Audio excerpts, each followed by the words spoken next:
con preguntas, después hacemos una pequeñita pausa y ya arrancamos con el culto de la noche. Entonces lo que me tienen que hacer es levantar la mano, indicar, porque estamos grabando todo esto y la pregunta que ustedes me hagan yo la tengo que volver a repetir para que nuestra hermana Mari Carmen pueda escuchar la pregunta, ¿vale? Y yo dar la respuesta. Alguien en la sala, en la congregación, pienso que a lo mejor Mario, ahí tienes un micrófono, Alonso. ¿Tiene alguna pregunta? Lo que tienes que hacer es levantar la mano, te esperas a que se te acerque el micrófono, haces tu pregunta y te la respondemos si tenemos la respuesta. Si no, esperaremos al próximo congreso. A ver, ¿alguien? Allí tenemos, hermano, allí hay un hermano en el lugar aquel que tiene una pregunta. Vamos a escucharla, prestamos atención, por favor, ¿sí? Allí tenemos... Bueno, esta mañana creo que Eduardo comentó que había como 17.000 cristianos en Israel. 16.000 cristianos en Israel, lógicamente en diferentes congregaciones. Creo que la congregación más grande de Israel está en Galilea y tiene como 400 miembros. Yo conozco a un matrimonio de esa congregación y ellos me dijeron que cuando llegaron a Israel eran los únicos prácticamente con un grupito chiquito de hermanos y por miedo a las represalias se iban a un monte a orar y bueno, empezaron de una forma muy sencilla, pero en Galilea hay una congregación, yo no la conozco personalmente, pero tiene 400 miembros. Y después he estado en congregaciones, predicado en Tel Aviv, en Askelon y en diferentes... No son muy grandes, no son iglesias muy grandes, pero un total de 16.000. Ahora, en Gaza no lo sé. Sé que hay cristianos como nosotros evangélicos en Nazaret, por ejemplo, que es de mayoría musulmana. He estado en Belén, que también está bajo la autoridad palestina. Sé que también hay cristianos. De hecho, un día paseando por las calles de Belén, me encontré con un cartel que decía Sociedad Bíblica, allí en Belén. Pero no conozco a un pastor que tiene congregación en Nazaret y que tiene congregación en Belén, es árabe, probablemente era del que estaba a lo mejor hablando Eduardo esta mañana, no lo sé, pero ya de congregaciones o de miembros en Siria, no tengo ni idea. Creo que Enrique comentó esta mañana que habían matado a 1.000 y pico hermanos nuestros en esta última escalada, ¿no? Pero honestamente las cifras no las sé. Si alguien las sabe, ¿sabes, Walter, algo de esto? No. También tienen que tener en cuenta de que hay muchos lugares donde los cristianos viven de una forma clandestina. No pueden ahí manifestar abiertamente su fe, ¿no? Entonces hay lugares donde hay cristianos, pero muy calladitos, por miedo a que les quiten la vida, evidentemente. ¿Vale? ¿Ok? ¿Alguien más había levantado su mano? Allá arriba y también por allá. Vamos a escuchar las preguntas, ¿sí? Hermano, adelante. Bueno, mis hermanos, Dios les continúe bendiciendo. La pregunta que tengo, mi hermano José Manuel Sierra, bueno, yo quería algo que trataron los pastores esta mañana, pero también con una de las ponencias o de las conferencias o enseñanzas que usted nos ha dado con respecto a que si donde nos dicen en la palabra que al final de la trompeta, ¿no?, nosotros seremos arrebatados. Yo quiero saber si esas trompetas son las mismas que aparecen en Apocalipsis. Esa es mi pregunta. Bueno, las únicas trompetas que aparecen, que yo sepa, en el Nuevo Testamento son las de Apocalipsis. Ok, eso es lo cierto. Las 7 trompetas que se mencionan en Apocalipsis están ahí. Ahora, ¿qué ocurre? Pablo, en 1 Corintios capítulo 15, también habla del toque de una trompeta. Y curiosamente habla de una última trompeta. Dice, no quiero, hermanos, que ignoréis, o no todos seremos transformados, pero no todos dormiremos, pero todos seremos transformados en un momento y en un abrir y cerrar de ojos, porque se tocará la trompeta y al final de la trompeta los muertos en Cristo resucitarán primero, luego nosotros los que vivimos, los que hayamos quedado, no precederemos a los que durmieron, sino que recibiremos al Señor en el aire y así estaremos tal. Entonces, Pablo hace referencia a un toque de trompeta. Pablo habla de que al final de la trompeta o en ese toque de la trompeta, entonces es interesante notar, por ejemplo, cuando vas al libro del Apocalipsis, qué pasa cuando se toca cada una de las trompetas. Ahora, sobra el decir que estamos hablando en un lenguaje metafórico. No es que se vaya a oír literalmente una trompeta, ni se vaya a derramar una copa sobre la tierra, ¿no? ni que se vaya a abrir un libro en forma literal. Son formas en plan metafórico de explicar conceptos profundos, ¿no? Ahora bien, las trompetas sirven para convocar y sirven para dar anuncios. Por ejemplo, cuando uno estuvo en el ejército, cuando llegas no te enteras de nada. Todo te suena igual. Pero cuando ya llevas unos días, cuando llevas ya un tiempo, sabes que hay un toque que es para levantarte, otro que es para orar, otro que es para comer, otro que es para formar, etcétera, etcétera, ¿no? Entonces en la Biblia se emplea la trompeta en el libro de Apocalipsis en 7 ocasiones para hablar de juicios venideros, cosas que van a ocurrir en el planeta Tierra mientras en el mundo espiritual se toca de una forma metafórica esa trompeta. ¿Qué ocurre cuando se suena la última? Porque si Pablo dice a la final trompeta, vamos a la final. Bueno, la Biblia dice que ahí se produce una resurrección.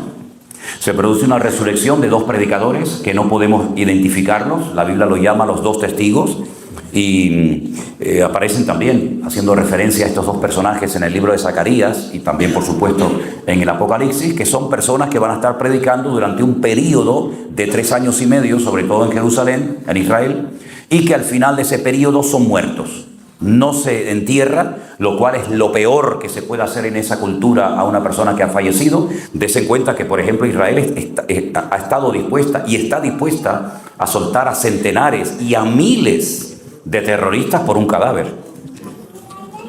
Porque incluso una mujer en Israel no se puede casar hasta que demuestre que su marido verdaderamente ha muerto. No, es que murió, sí, pero ¿dónde está el cuerpo? Me explico, es una cultura que le da mucho culto al tema del entierro y todo esto, ¿no? Entonces, ahí se produce una resurrección. La Biblia dice que durante 3 días y medio no los entierran, lo cual es una forma de humillación pública, y a los 3 días y medio, cuando se toca la trompeta, resucita. Ahora, hablando de resurrecciones, la Biblia solamente menciona 2. No hay 3, no hay 4, no hay 5. Hay 2 resurrecciones. Por ejemplo, Daniel capítulo 12 dice: y muchos de los que duermen en el polvo de la tierra resucitarán, unos para vida eterna y otros para confusión y vergüenza eterna. Hay solamente 2, una para vida y otra para muerte. Entonces, bueno, si hay 2, pues si no es ahí donde resucitan, entonces ya hay 3. Por lo tanto, podemos entender que en ese toque de trompeta es cuando se produce la resurrección de los muertos en Cristo. Recuerden que una es para los muertos en Cristo y otra es para los inconversos de todas las épocas, que se produce al final del milenio, que esa es la de muerte. Cuando se presentan ante el gran trono blanco, se abren los libros y dice la Biblia que sus nombres no aparecen por ninguna parte. Esa es la trompeta a la cual hace referencia el apóstol Pablo en 1 Corintios capítulo 15. ¿Vale? Que cada uno saque sus propias conclusiones. Por aquí hay hermanos y por ahí también. A ver. Hola, buenas noches. Hola, ¿no son? Quería hacer una pregunta, pastores, sobre el hablar en lenguas. Hablar en lenguas. ¿Es todavía lícito o existe todavía el don de lenguas? ¿Se puede hoy en día hablar en lenguas? ¿Esa es su pregunta? Sí. Ok, el hablar en lenguas, la primera vez que aparece, digamos, esa manifestación, es en el libro de Hechos capítulo 2. Cuando dice: cuando llegó el día de Pentecostés, estaban todos unánime juntos y de repente vino del cielo un estruendo, un viento recio, el cual soplaba y llenó toda la casa, y todos fueron llenos del Espíritu Santo y todos comenzaron a hablar en otras lenguas según el Espíritu les daba que hablasen, ¿verdad? Oraban entonces en Jerusalén, y ahí hay una lista de 19 naciones, ¿verdad?, de los distintos continentes de la tierra, que dice que ante aquel acontecimiento que nunca habían ocurrido, porque en el Antiguo Testamento hay un acontecimiento de confusión de lenguas, que es cuando la destrucción de la Torre de Babel. Pero en el Nuevo Testamento, lo que ocurre en el aposento alto, en Hechos capítulo 2, no es confusión de lenguas, sino es algo que el Señor utilizó en ese momento de una forma sobrenatural para sorprender a los miles y miles de judíos procedentes de todas las naciones de la tierra, que ellos les oían hablar en sus propios idiomas. Por ejemplo, ahí había árabes, había griegos, había partos, medos, elamitas, cretenses, etcétera, etcétera, que dice: ¿cómo estos que no saben hablar en estos idiomas, nosotros les oímos hablar las maravillas del Señor? Esa es la primera referencia que hay en el Nuevo Testamento, bueno, en el Nuevo Testamento y en la Biblia, de personas, en este caso había más de 120, porque solamente se contaban los varones, no las mujeres, ¿verdad?, que hablaban en idiomas que no habían aprendido.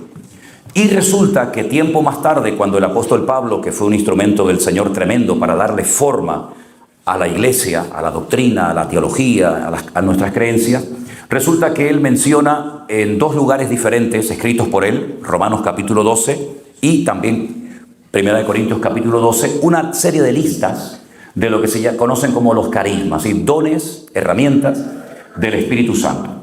Entonces vemos que en 1 Corintios capítulo 12, él menciona que esa iglesia, diríamos hoy en día, que era una iglesia pentecostal. La iglesia de Corinto era una iglesia pentecostal, porque ¿cuáles son las iglesias que hablan en lenguas? Pues iglesias de una connotación pentecostal. Y no solamente hablaban en lenguas, sino que además dice que también las interpretaban. Y habían profecías en la iglesia. Luego, no era una iglesia de asambleas de hermanos. No, era una iglesia honestamente pentecostal.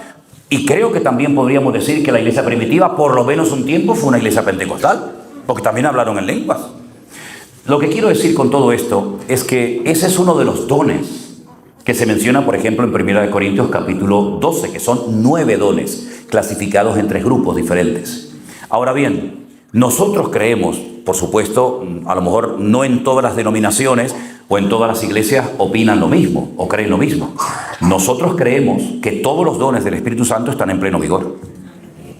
Nosotros no creemos que cuando se terminó de escribir y se completó el canon de la Escritura, que algunos consideran que eso es lo que ya Pablo menciona en 1 Corintios 13, cuando venga lo perfecto, entonces lo que es en parte se acabará. Nosotros consideramos que todos los dones están en plena vigencia, todos, y ese es uno de ellos. Y Pablo da un orden para que ese don se administre y funcione en la iglesia como un instrumento de bendición y no de confusión, como lamentablemente estaba haciendo. Porque Pablo llegó a decir, dice, si entran un indocto o un inconverso en vuestra iglesia y os oye a todos vosotros hablando en lengua, no dirán que estáis locos. Dice, yo hablo en lengua más que todos ustedes. Pero en la iglesia prefiero hablar, ¿verdad? Ya todos conocemos el argumento del apóstol Pablo, ¿no? Luego parece ser que Pablo también era pentecostal, ¿no? Pues también dice que hablaba en lengua más que todo, pues, en fin, a lo que vamos. Es un don que está en vigor. Lo que pasa es que ese don lamentablemente se ha convertido en una meta. Por ejemplo, en la denominación en la que yo me convertí, el que no hablaba en lenguas era un poroto. Un poroto, me salió el indio, ¿viste? Era ¿cómo es? No era nada.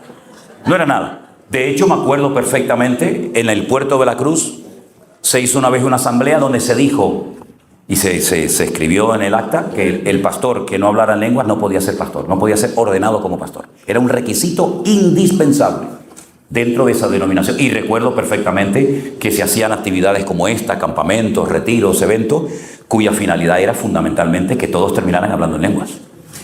Y entonces, vi cosas tremendas, ¿no? Por ejemplo, había gente que no hablaba en lenguas, porque le dice la Biblia, hablan todos en lenguas, interpretan todos, profetizan todos, son todos apóstoles, son todos profetas. No. Pero como la meta era hablar en lenguas, porque eso era la llenura del Espíritu, incluso más, que si no hablabas en lenguas no tenías el Espíritu. Que eso ya es una herejía. Pues, repita conmigo, ya hablo en lengua. Y yo miraba aquello y decía, ostras, pero esto no puede ser así. Esto no puede ser, esto tiene que haber otra seriedad. Aparte otra cosa, con todos mis respetos, los que hablaron en lenguas en el día de Pentecostés, yo vi que entraron de una manera y salieron de otra. Honestamente, yo vi a un Pedro con una capacitación, que el otro día estaba negando a Cristo y 3 días más tarde se pone en pie y mete un mensaje que pone a la gente compungida de corazón, ¿no? Por lo tanto, no es un don para estar llamando la atención de nadie. Es un don que se tiene que utilizar dentro de unos parámetros, dentro de un orden, que lamentablemente a veces el orden ha desaparecido. Y eso es lo que ha hecho que haya gente que se haya cerrado y haya dicho, uy, si eso es así, yo no quiero ver eso. Por ejemplo, cuando Elena se casó conmigo, ella venía de los ultra. Venía de, tú sabes, ¿no? De una iglesia donde eso era una locura. Entonces, claro, a mí me habían entregado, nada más salir de la escuela bíblica, tenía 19 o 20 años, una iglesia que aquello era una casa de locos. Entonces allí todo el mundo hablaba en lenguas, pero yo después por la noche tenía que ir a buscarlos al bar, que se habían pinchado, que se estaban pegando una paliza entre los hermanos, ¿no? Una locura. Entonces, claro, Elena me decía, pero, no, pues si este estaba hablando en lengua hace un rato y ahora por la noche tienes que ir a separarlo porque se están pegando entre ellos, pero pegando literal, ¿eh? Y más de uno. Y bueno, Lamentablemente ha habido mucho abuso, mucho exceso. No es una meta, no es el don más importante de todos, ni muchísimo menos, ¿verdad? Pero no tengo nada en contra de que una persona diga yo hablo en lenguas. Pero si hablan en lenguas en la iglesia, tiene que haber una interpretación.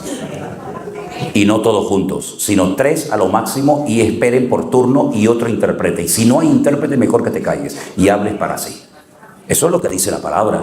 Ahora, pueden haber congregaciones, que sé que de hecho las hay, que dicen, no, eso ya no existe, eso no funciona.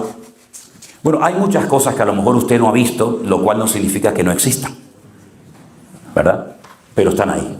Esa es nuestra postura. De hecho, en nuestra lista de en esto creemos, decimos, nosotros creemos en la vigencia de todos los dones del Espíritu Santo. Creemos en eso. Pero lo importante es el fruto, más que los dones. Pero una cosa no quita la otra. Había por ahí también manos levantadas, hermana. Sí, ya la vi. Dígame, hermanita. Ok. Hola, pastor. Buenas noches. Ya. Mire, hoy día estuvimos hablando sobre Mateo capítulo 24, donde decía, de la higuera aprendé la parábola. Cuando ya la rama está tierna y brotan las hojas. Sabemos que esto es 1948, ¿verdad? Cuando ya nació Israel. Pero mi pregunta va cuando dice, de cierto, en el verso 34, dice, de cierto os digo que no pasará esta generación hasta que todo esto acontezca. Sabemos que hoy Israel del 48 al 2025 pues tiene 77 años y hay personas que salieron cuando la nación se fundó, pues siguen vivos al día de hoy, ¿no? Lo que quiere decir es que estas personas finalmente, cuando una generación pase, ¿se está refiriendo a Israel o a qué se está refiriendo exactamente, pastor? Ok, lo entendí. Vale. Mire, vamos a ver. Yo le voy a decir lo que yo interpreto de Mateo 24, que probablemente pueda diferir, ¿no? Por eso es muy bonito y no tengo ningún temor de que suba al púlpito en un momento determinado un pastor, un predicador que enseña a lo mejor otra forma de interpretar Mateo 24 como cualquier otro capítulo, ¿no? Yo siempre he sido de la opinión de que no tenemos por qué ocultarle información a la gente. Miren, hermano, hay pera, melón, sandía y plátanos. Sin embargo, cuando yo estudié en la escuela bíblica me decían, esto es lo que hay. Pero esto es lo que hay. Cuando sales a la realidad de la vida, te das cuenta de que hay otros hermanos que creen en otras cosas, que tienen otro estilo, que trabajan de otras maneras, y tenemos que aprender a respetarnos y apoyarnos los unos a los otros a pesar de nuestras diferencias doctrinales o de estilo que puede haber, que no hay nada malo en eso. Ahora bien, yo entiendo que Mateo capítulo 24 es un mensaje comprimido de algo que se desarrolla en las cartas, por ejemplo, de Pablo, de Pedro y por supuesto también en el libro del Apocalipsis. Quiero decir con esto que Mateo 24 para mí tiene una parte que ya se ha cumplido, sinceramente. Por ejemplo, la destrucción del templo. Si ustedes van a Jerusalén, van a darse cuenta de que el templo no existe. Luego, esa parte ya se cumplió. No quedará piedra sobre piedra que no sea destruida. ¿Pero eso se cumplió o no se cumplió? Hombre, y tanto que se cumplió. Se cumplió, pero literal. No existe un templo. Luego, hay que partir de la base de que hay una parte de Mateo capítulo 24 que ya se ha cumplido. Y hay otra parte de Mateo 24 que está cumpliéndose y otra parte que se cumplirá cuando el Señor lo crea conveniente. Por lo tanto, el tema de que no pasará esta generación hasta que todo esto acontezca, lo que está bien claro es que esa generación primera de creyentes no vieron todo el cumplimiento de Mateo 24. Porque si no, ya ¿en qué parte de la historia nos encontramos nosotros? Probablemente esté hablando de una generación del tiempo de los últimos tiempos, que podría, por ejemplo, ser la nuestra. Porque lo que esta generación, también habría que definir cuánto dura una generación en la Biblia, porque algunos dicen 40, otros dicen 70, habría que definir eso, ¿no? Lo que está bien claro es que habrá una generación que verá el cumplimiento profético de lo que falta por cumplirse de Mateo capítulo 24. Para mí hay profecías en la Biblia de doble cumplimiento. Profecías que tienen una parte que forma parte del pasado, que le dan credibilidad a la parte que falta por cumplirse en el futuro, y profecías que son, digamos, inmediatas, que se cumplen y nada más, ¿no? Por lo tanto, en cuanto a esa generación a cuál se refiere, lo que está bien claro, descartamos que no se refería a la primera generación de creyentes. Probablemente se esté refiriendo a la generación de los últimos tiempos que verán la restauración espiritual de Israel, porque hoy ya se hablaba en esta plataforma de la restauración de Israel como nación, que es un hecho. Pero es que en Ezequiel capítulo 36 y 37 nos habla de dos restauraciones que experimentará el pueblo de Israel o la nación de Israel. Una es la restauración nacional, que ya se ha producido evidentemente, pero Israel no ha sido restaurado espiritualmente. Desde mi punto de vista, y pueden diferir algunos, para mí Israel está peor que nunca. Sinceramente. Porque Israel está internamente dividida, digan lo que digan, porque Israel es un caldo de cultivo tremendo y cualquier cosa puede ocurrir en cualquier momento. De hecho, hasta algunos periodistas y políticos y observadores han dicho que Israel puede estar incluso a punto de una guerra civil. Porque están todos contra todos. Y ha llegado por primera vez en la historia una situación en Israel que todos los que opinan de alguna manera u otra tienen razón. Este está diciendo una cosa, oye, pues tienes razón, pero es que oyes a otro, pues este también tiene razón. Y el otro, y también tiene razón. Claro, ahora cómo pones a todo eso, a toda esa gente digamos, en acuerdo, ¿no?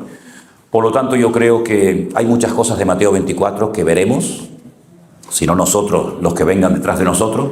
Pero por otra parte, permítame dar una opinión acerca de esto de los últimos tiempos. ¿Cuándo comenzaron los últimos tiempos, hermano? ¿A partir de 1948? ¿La semana pasada? Permítame ponerles un ejemplo bíblico, que sea la Biblia la que hable, que al fin y al cabo es a donde tenemos que remitirnos todos. Cuando en el día de Pentecostés Pedro se pone en pie, porque dice que algunos decían, no, que están borrachos, y otros burlándose, no, están llenos de mosto. Pedro se puso en pie y de memoria, porque no tenía ahí los pergaminos, lógicamente dijo, nosotros no estamos ebrios como vosotros suponéis, porque son las 9 de la mañana, ¿no? Esto es lo dicho por el profeta Joel, y menciona un pasaje diciendo, esto dice el Señor, que en los postreros días derramaré de mi espíritu sobre toda carne, sobre vuestros ancianos, jóvenes, niños, en los postreros días. Y Pedro menciona como postreros días de cumplimiento profético, Joel capítulo 2, verso 28 en adelante, y lo mencionó hace 2000 años. Y para él ya estaba en los últimos tiempos. De hecho, Pablo a veces cuando escribe alguna de sus epístolas, habla como que él iba a ser también arrebatado y no experimentaría la muerte. Es decir, yo creo que cada generación de creyentes lo que tiene que vivir es con la expectativa de que estamos en los últimos tiempos. Por otra parte, por todas las evidencias y por todo lo que está ocurriendo a nuestro alrededor, yo sí creo que nosotros estamos ya en los últimos tiempos, honestamente. Ahora, puede ser que haya creyentes que piensen que todavía vamos a estar aquí 2 o 3 mil años. Yo honestamente no lo creo. ¿Hasta cuándo y hasta dónde nos va a permitir llegar y ver el Señor? No lo sé.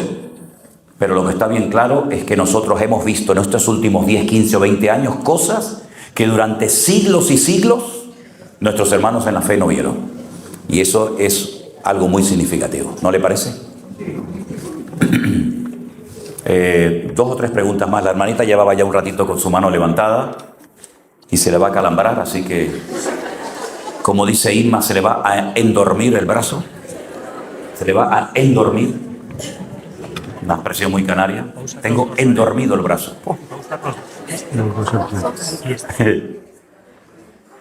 A ver, hermanita, dígame. ¿Me paro? Las tribus perdidas de Israel, ¿qué es de ellas? Perdidas de Israel.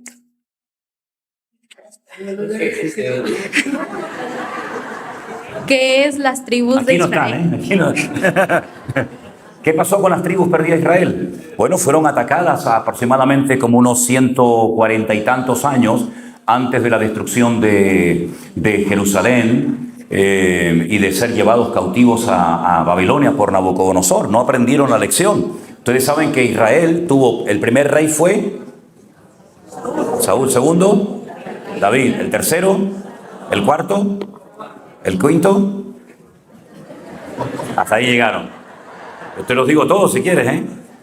Bueno, a raíz de una división interna que se produjo en el país se dividió, por así decirlo, en 2, y 10 tribus adoptaron el nombre de Israel, como el patriarca Israel, y 2 tribus se quedaron apegadas, fueron fieles a David y se llamaron Judá. Y ahí estaba Judá y Benjamín, las 2 tribus, ¿no? Esas 10 tribus del norte se desviaron cuando Jeroboam mandó a construir aquellos becerros de oro y dice, no hace falta que vayáis a Jerusalén, aquí están vuestros dioses, adórenlos, no hace falta que vayan todos los años, 2 o 3 veces, ¿no? Y ahí se dividió el reino y entró en una decadencia moral, espiritual, terrible el país, hasta el punto que los asirios, si no recuerdo mal, fueron los que atacaron a las tribus del norte y las arrasaron. Y bueno, por ahí hay mucha información en internet, que si se fueron al Cáucaso, que si se fueron a la India, otros dicen que se fueron a la China, y últimos informes que yo he leído y recibido hablan de que la tribu, por ejemplo, perdida de Manasés, que era la tribu más grande de todas, hasta el punto que recibió parte de territorio tanto al este como al oeste del río Jordán, pues han comenzado a aparecer. Pero claro, cuando tú los ves, tú dices, ¿pero este quién es? Es Kung Fu, porque lo ves, ¿no? Entonces se mezclaron de tal manera. Ahora, lo curioso es que esas tribus perdidas, que nadie sabe dónde están, el Señor sabe dónde están. Hasta el punto que la Biblia dice que en los últimos tiempos, 12.000, es un número grande, 12.000 de cada tribu de Israel seguirán al Cordero, al Señor Jesucristo, y se irán al monte de Sión y cantarán un cántico que nadie puede cantar porque solamente la letra la saben ellos. Y esos 144.000 son judíos de cada una de las tribus de Israel. Luego el Señor sabe dónde están.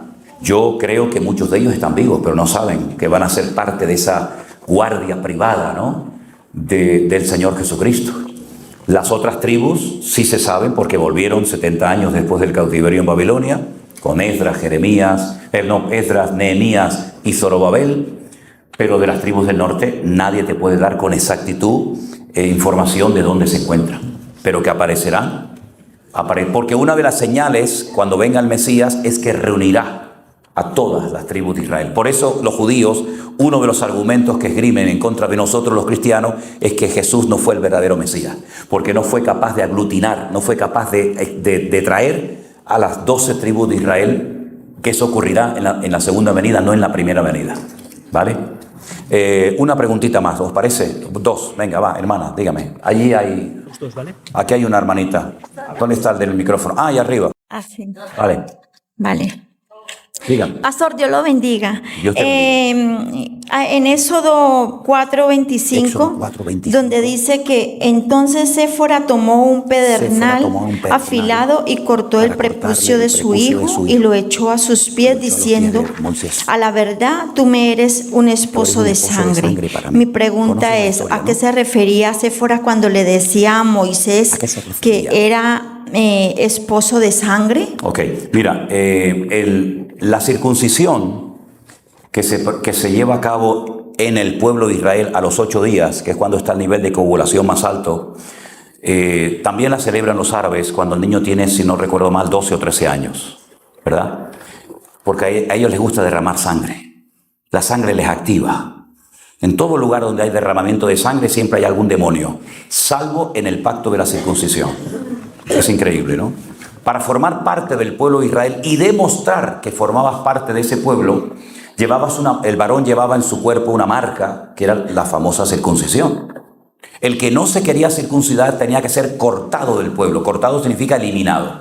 No quieres formar parte de nuestro pueblo, no quieres pasar por el aro, no quieres dejarte circuncidar, no puedes formar parte de nuestro pueblo, de nuestra raza o linaje, o llámalo como quieras.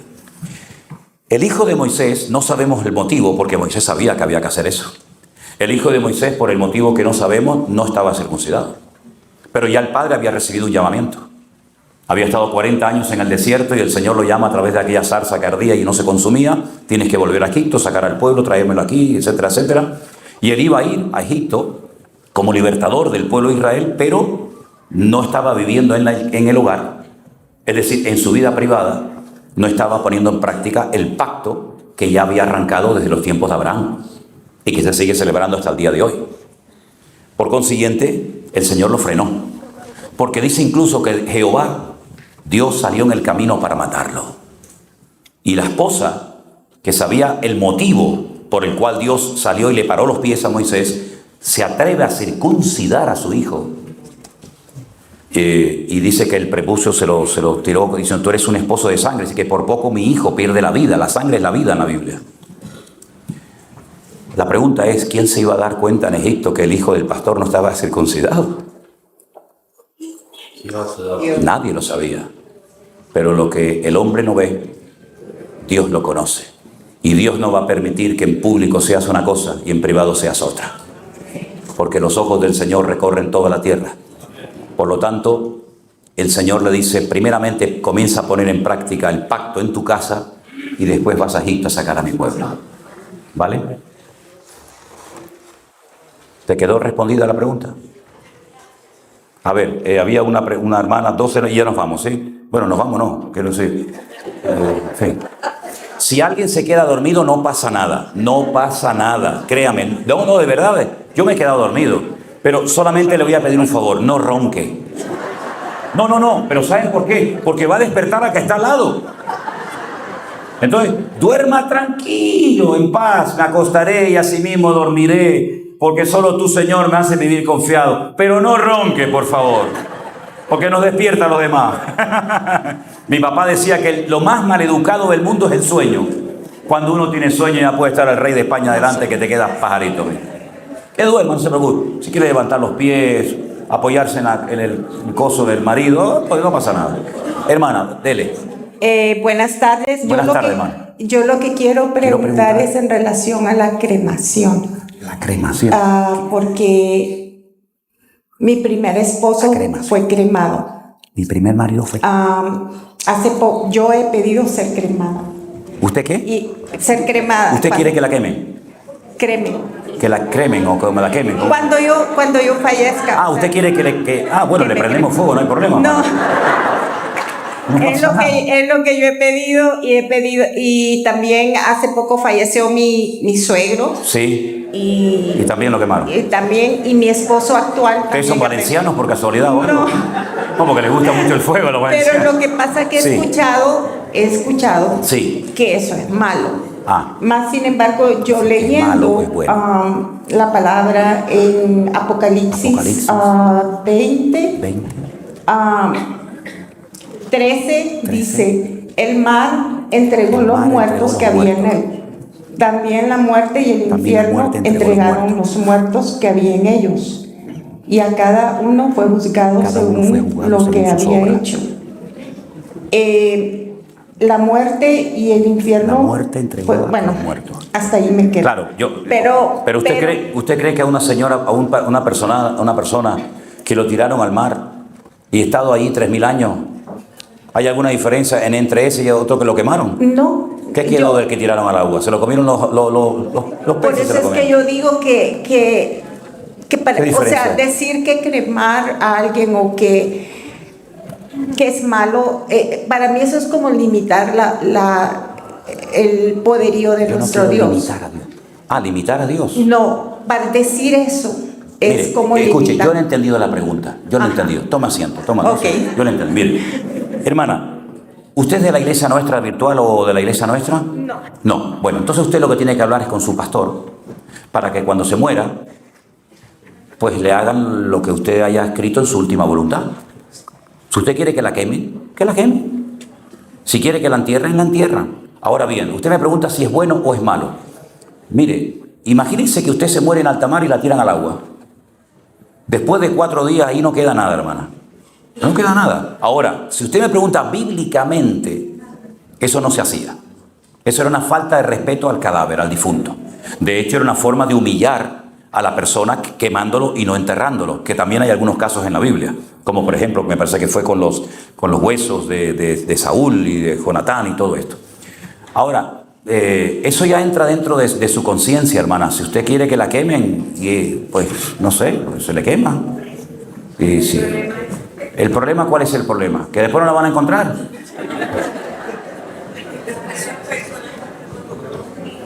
¿Esas personas que qué? Estados Unidos. Un funeral cuesta 30. Por el dinero del funeral. Amigo, vale, va. Claro, ya, entiendo, claro. Es decir, quemarlo cuesta 1 litro de gasolina, pero ya está, y lo otro vale $30,000. Vale. Claro, ya lo pillé. Bueno, mire. Tenemos Santa Lucía, tenemos varios. Aquí en España. Mire, hermana, eso ya entra dentro. Es como la donación de órganos. Ya entra dentro de la conciencia, de lo que usted sienta, ¿no? Yo no le puedo decir que es bueno o malo, no lo sé, es que no lo sé, no. Eso, hermana, una vez que usted... Mire, eso es un cascarón, eso ya está. Lo importante es que su espíritu y su vida se vaya con el Señor. Eso le importa. Ahora, si usted se quiere ahorrar los $30.000 de la caja, vivir toda la vida en una casa humilde para que te pongan una caja de roble, no tienes un coche de lujo y has estado toda la vida en bicicleta. Entonces, hermana, no se preocupe por eso. De momento usted viva la vida, no se va a morir hoy y mañana. Tranquila. Nos vamos con la suya y con la de ella, ya está, ¿vale? Venga. Buenas tardes. Yo quería hacer una pregunta muy sencilla. Una pregunta sencilla. Que me diese su opinión sobre la lotería. Si es pecado, la brujería. Jugar a la lotería. Ah, la lotería. La lotería, el dinero. Ah, yo le puedo responder con una pregunta. Yo le puedo responder a usted con una pregunta. ¿Usted juega a la lotería? No.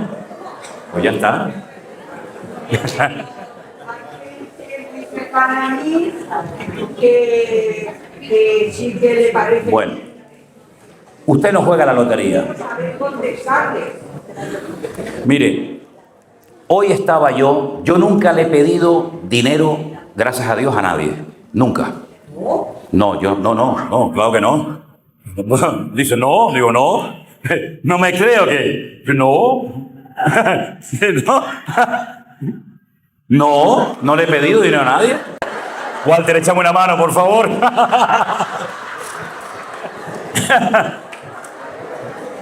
A mí me dijo una vez un pastor, cuando creo que le pregunté algo parecido, que todo lo que no es de fe es pecado. Eso me dijo una vez un pastor referente a la lotería. Yo creo que tenemos un Dios tan grande que conoce todas mis necesidades, que mi Padre que me ve en lo secreto me recompensará en público. Y Él sabe lo que necesito y lo que no necesito. Y dice la palabra del Señor, el pan nuestro de cada día, dánoslo hoy, y teniendo sustento y abrigo, estemos contentos con esto. Usted me preguntará, gloria a Dios. Usted me preguntará, y por ejemplo, en tu caso, ¿cómo hace? Digo yo, ¿no? Yo le digo lo que hago. Yo me voy a mi habitación, es mi costumbre, cada uno como si quiera hacer el Pino Puente, a mí me da igual como usted ore, ¿no? Pero yo entro a mi habitación cuando tengo una necesidad, me pongo de rodillas y le digo, Señor, esta es mi necesidad. Y el Señor me responde. Yo no creo que sea bueno que un cristiano tenga la vida. Además, eso engancha, ¿eh? Eso, el dinero que el Señor pone en nuestras manos no es para jugar a loterías, es para bendecir la obra de Dios. Sinceramente. Terminamos con la última hermana, la hermanita de Italia. Acérquenle el micro y ya terminamos, ¿sí? En Mateo 24:40 dice, entonces estarán dos en el campo, y uno será tomado y el otro será dejado. Ajá. Cuando lo toma a uno de ellos, ¿qué cosa es? ¿Qué cosa es? Sí. No, Ok, mire, siempre hemos entendido, sí, dos mujeres estarán en un molino, la una será tomada, la otra será dejada, dos estarán durmiendo en el campo, en una cama, dos estarán moliendo en el campo. Porque si una será salva, la otra no. Déjeme que les diga algo. Siempre hemos entendido que el que es quitado o tomado es el creyente que se va arrebatado. ¿Sí o no? Espera. Y el que se queda es el malo. Siempre lo hemos entendido así. Pero déjenme que les diga algo. El otro día alguien me hizo una pregunta y me dijo, ¿conoces la parábola del trigo y la cizaña? Que por cierto ahora he venido de Andalucía y toda España es un campo de golf. Claro, ha llovido tanto que todo está verde. Es una belleza viajar por España. Yo he venido de Huelva toda la noche conduciendo hasta Alicante. De Alicante me he venido aquí. y ahora está el trigo, y es una belleza los campos de trigo. Están, claro, después estarán amarillos, ¿no? Pero ahora están todos verdes. Es una belleza de verdad viajar por España ahora, ¿no? Y la pregunta que me hacía este hermano era la siguiente. En la parábola del trigo y la cizaña, cuando le dice, oye, tú sembraste trigo y esta cizaña, dice, eso fue alguien malo. Alguien malo que vino, como el trigo y la cizaña son casi idénticos, son iguales. Solamente se diferencian cuando llega el momento de la cosecha, porque el trigo se dobla, porque tiene fruto, y la cizaña sigue ahí iniesta, ¿no? Entonces, ¿quieres que arranquemos la cizaña? Dice, no, ahora no, porque si arrancas la cizaña, capaz que me arrancas también el trigo. ¿Qué se quitó primero, el trigo o la cizaña? Primero se quitó la cizaña, y luego se quitó el trigo.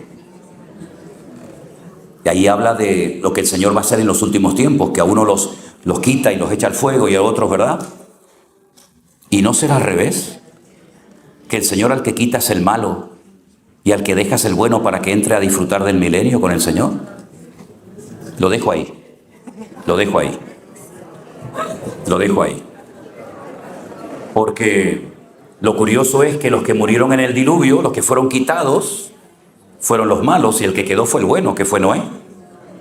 Entonces, a lo mejor hay que comenzar a darle a la cabeza y decir, oye, a lo mejor es un poquito al revés de lo que habíamos dicho.